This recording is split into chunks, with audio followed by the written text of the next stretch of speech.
Priya here, and welcome back to another sketchbook session video.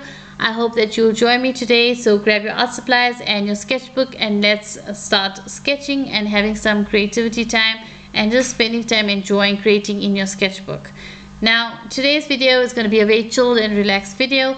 I'm going to be painting and chatting about my process a bit, as well as just general art things that I want to mention, or some tips and tricks that I'm using in here, and also my intentions with this piece and why I challenged myself to paint this particular items for this drawing. So for the spread, I wanted to create an illustration or multiple illustrations of different food items, particularly bakery food items such as your croissants, cupcakes, muffins, biscuits, those kind of food. And I wanted to really challenge myself because these are items that I've never painted or drawn before. I have drawn, I think, a slice of cake and ice cream before for a prompt for Inktober, but I've never painted these food items. But I have painted and drawn a lot of fruit. But I wanted to challenge myself to draw and paint something that I'm not familiar with, that I've never tried and never painted with color, and really see if I can challenge myself to create that image or create these illustrations that look realistic and three-dimensional. Another challenge that I also set for myself is that I was only going to use, or I am only going to use, watercolors for this entire illustration. The only other additional supply I'm going to be adding towards the end of the video is the white jelly roll pen, and that's just to add some of the juicy highlights, for example on the cherries, just to give them that shine. But besides that, I'm only using watercolors for this entire illustration, for this entire spread. Now, when a lot of people I know have always supposed or assumed that watercolors can only be used very loosely and you can't create realistic drawings or paintings with them. And I really want to challenge myself to create realistic drawings, because I do know that with any medium, including watercolor, depending on the techniques you use on your blending and on your application of highlights and shadows, as well as on layering, all of that will impact on whether you will create an image that's going to be three-dimensional and that will look more realistic. So definitely with watercolors I am able to achieve that, and you can achieve that as well with any medium. It doesn't have to be watercolors, but the challenge I set for myself is to create realistic looking drawings or illustrations of all these food items that I've never painted before. I've never painted them in color before, and I wanted to use only watercolors except for the white jelly roll pen. So when I went into this spread, and before I started it, I first went to a royalty-free reference photo site and gathered my images that I'm going to use as references. Once I had my images, I just went into my sketchbook and I, with a graphite pencil, drew in all the different items that I wanted to include for this spread. And looking now back at the footage as I'm doing this voiceover, I just realized that I forgot one of my favorite foods that I love to eat from this category of bakery. Those are donuts. I left out donuts. So unfortunately it's already been drawn, so maybe one day in the future I will draw a donut. But yeah, I just realized it now. But anyway, back to the video.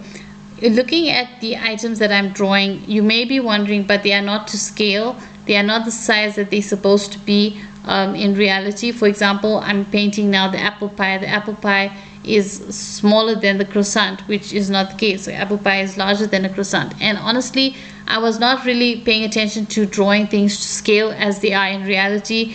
I just wanted to represent them, that they look like the item I'm drawing, irrespective of their size and what they really are supposed to be like.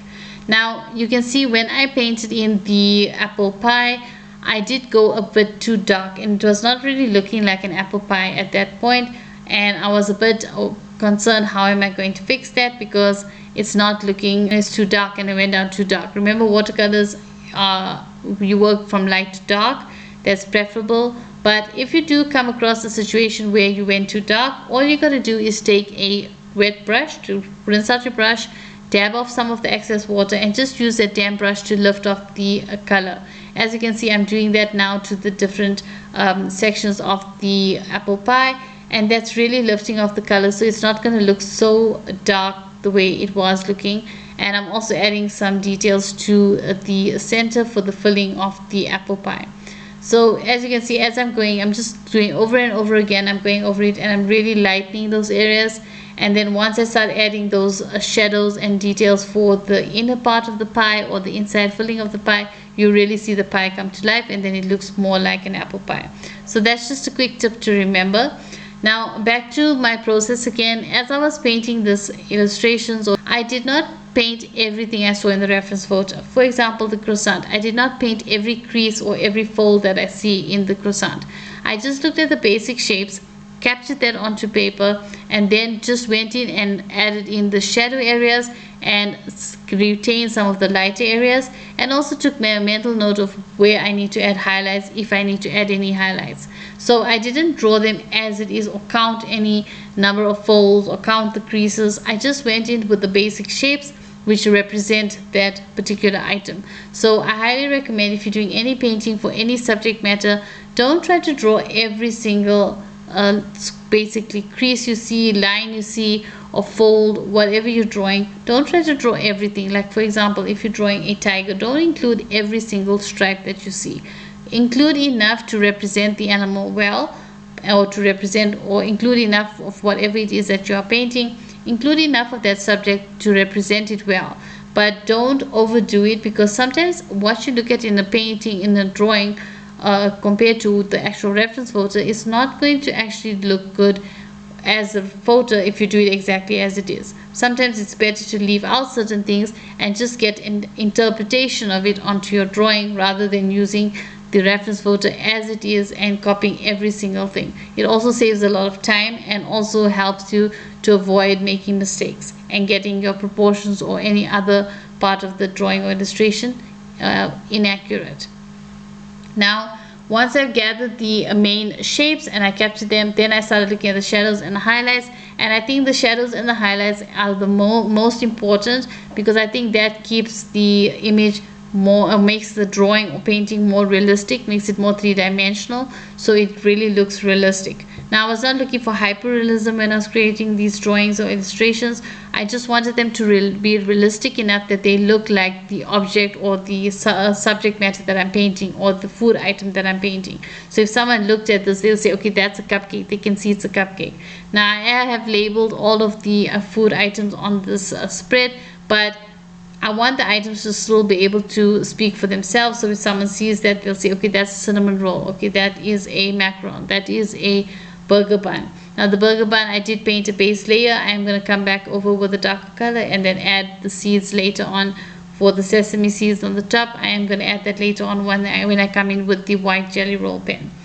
So like I was saying, all you're going to do when you are painting is look at the shapes of the item that you are painting and capture the basic shapes, and just get the basic, where there's certain important curves, where there's important overlaps. Just bear in mind all of those important structures of the item or the subject matter you are painting. If it's a person, for example, or an animal, pay attention to the muscle structure, the skeletal structure. Those are just a few tips that I wanted to mention to you when you are painting or drawing any illustration. That just remember, whatever subject matter it is, just pay attention to the most important parts of it. The rest of it will follow, but make sure that you get your highlights and shadows as accurate as possible, because that's what makes the image look realistic, and that's what makes it look three-dimensional. So you can see now, as I'm adding the details and layering in color, I'm using multiple layers, different techniques. I'm even blotching some places with my finger just to create some texture, but I'm strictly only using watercolors. So I think I'm going to leave you with some music for now, and I'll be back later at the end of the video when I'll be applying the white jelly roll to add the highlights and add my final words and some tips that I want to add at the end. But for now, I will leave you some music. So I hope you enjoy the rest of this video, and just enjoy it, and just enjoy your creativity session as well. So I'll see you at the end of the video.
So now I'm going in with the white jelly roll pen. That's just to get some of those shiny areas in, and that really helps the image to pop and really helps to make the items look shiny where they need to look shiny, and it really makes the items complete by adding these fine highlights to the images that I've painted.